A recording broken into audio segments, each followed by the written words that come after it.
In this video, we will be showing you the best mod for any car, and that would be installing an infotainment system. So my friend Ben here just got a brand new, to him, 2010 Honda Civic, and we'll be showing how to source an infotainment system. We'll be showing how to find a wiring harness, as well as the frame to mount it into the car. These steps will work on most cars on the market to bring not only a modern screen, but also Apple CarPlay and Android Auto. Please make sure that you like and subscribe, as we really appreciate it. My name is Ethan, and welcome to Car Creations. The first step is to find the right hardware. For basic infotainment systems, you need the head unit, you need the frame, and you need the wiring. Head units start at a super cheap $200 and can range all the way up to over $1,000. But the one that we have here from Atoto is mid-range, around $500 to $600. A nice 10-inch screen and a ton of other features. My favorite feature of this is being able to have multiple phones connected to it simultaneously. If you are interested in this or any of their cheaper systems, we have links in the description as well as on the screen. And we appreciate it if you would support us and them by taking a look and seeing what they have for your car. When sourcing an infotainment system, you want to make sure that it not only has enough RAM, but that it's upgraded to the most recent version of Android. This will make sure that it runs smoothly. Because nothing is more annoying than a slow infotainment system. The next thing that you need is a wiring harness. Thought it was gonna be bigger.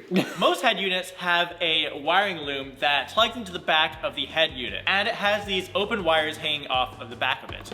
You then have to purchase an adapter that plugs into your car with wires hanging off of that, which you then splice into the one for the head unit, just like that.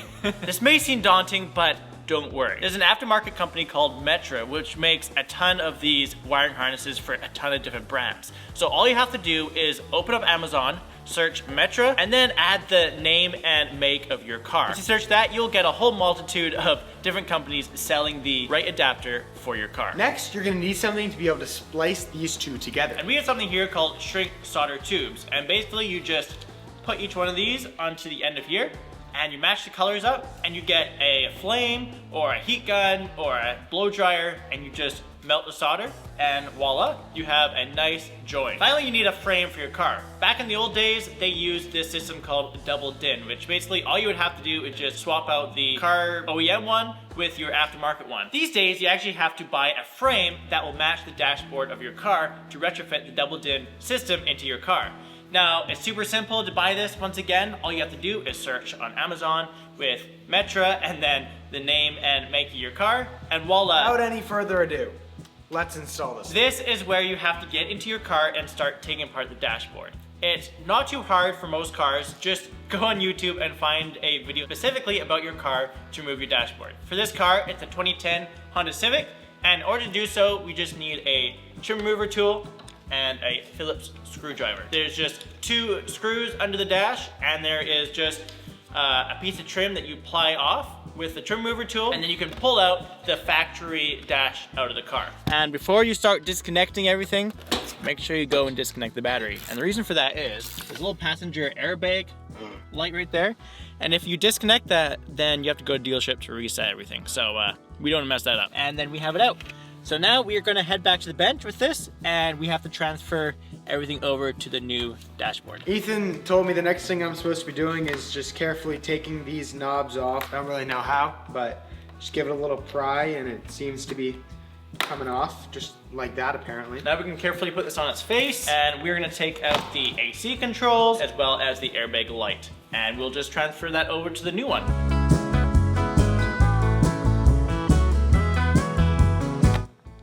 Now we've taken all of the components off of the old dashboard.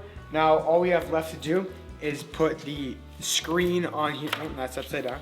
Is put the screen on here, and we should be good to go. Next up, we are putting on the mounting points for inside the car. Basically, they're gonna go on kind of like so. A piece of metal is what's gonna mount to the inside of the dash in the car. Now you do find different versions of this online. You do have some of these that are plastic. Be careful, because that plastic in the summertime can melt. And then we've had infotainment systems that have sunken into the dash before. So make sure you find metal ones if you can. All right, so now we're gonna be putting the infotainment system onto the frame. And a lot of time you'd actually put the frame into the car first and put the infotainment system onto it afterwards. But in this car, because the frame all comes in one piece and it connects to the dashboard in a different way, we can do it before, which makes it super simple showing you guys. What we're gonna do is take the screen, line it up, and connect it to it. 3 screws.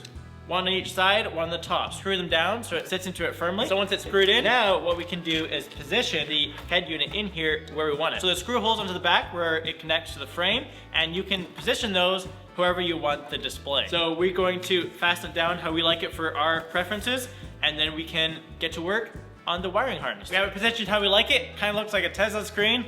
It looks super good. So now we have to make the wiring harness, and that's where we pair the adapter for the car as well as the wires that come out of the back of the head unit.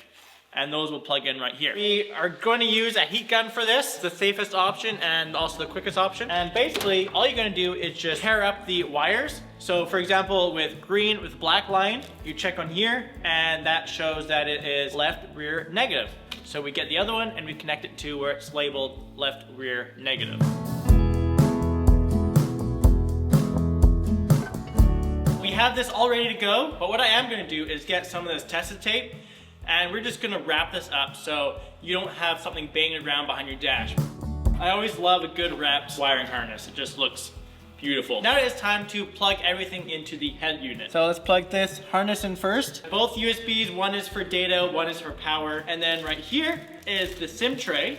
And they do include a little SIM so that you can activate it and get data on your Android tablet. And because it's an Android tablet, you can access Google Maps, you can access YouTube, Netflix, really anything.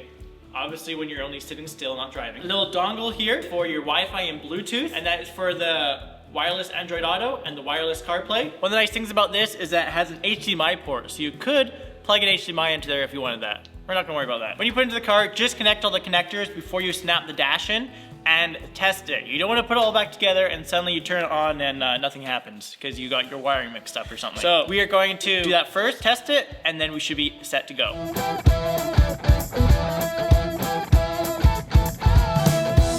One of the really nice things about this system is that you can change the EQ of your speakers. So you can change the levels around and make these kind of tinny speakers sound really nice. If you're parked and in a safe location, obviously, you can watch YouTube. All right, Kelsey's gonna spin and the car's just gonna stay in the same This means I can watch my favorite YouTuber. Now that we've gotten this mod completed, maybe I can focus on some other mods, maybe including some aerodynamics.